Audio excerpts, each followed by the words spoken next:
महाराष्ट्र की सियासत में रविवार का दिन बड़ा भूचाल लेकर आया। अजीत पवार ने एक बार फिर बीजेपी का दामन थामा है। अपने चाचा और दिग्गज नेता शरद पवार को बड़ा झटका देते हुए भतीजे अजीत पवार महाराष्ट्र सरकार में शामिल हुए। अजीत पवार ने अपने समर्थक विधायकों के साथ राजभवन में सीएम एकनाथ शिंदे सरकार में डिप्टी सीएम पद की शपथ ली।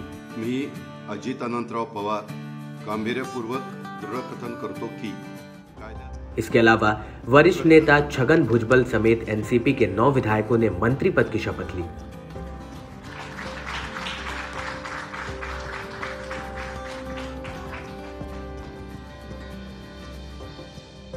बता दें, ये पहला मौका नहीं है। 23 नवंबर 2019 की सुबह 8 बजे भी अजीत पवार ने सूबे में सबको चौंकाते हुए बीजेपी के साथ हाथ मिलाकर सरकार बनाई थी।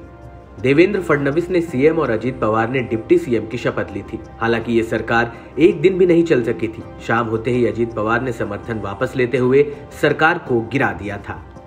ये पुराना वाकया इसलिए चर्चा में है। दरअसल हाल ही में एनसीपी प्रमुख शरद पवार ने दावा किया था कि साल 2019 में अजीत पवार ने कोई अकेले बगावत नहीं की थी, बल्कि फडणवीस को समर्थन देकर सरकार बनाना और फिर गिरा देना दोनों शरद पवार के प्लान का हिस्सा था।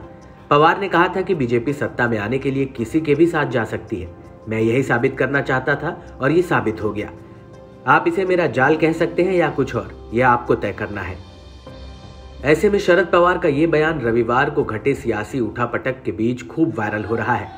हालिया घटनाक्रम के पीछे भी शरद पवार का हाथ है, ये तो फिलहाल साफ नहीं हुआ है। मगर भतीजे के फिर से डिप्टी सीएम बनने और कई बड़े विधायकों के महाराष्ट्र सरकार में शामिल होने पर शरद पवार ने कहा कि एनसीपी टूटी नहीं है। पार्टी ने सरकार का समर्थन नहीं किया है, बल्कि ये विधायकों का ही फैसला है।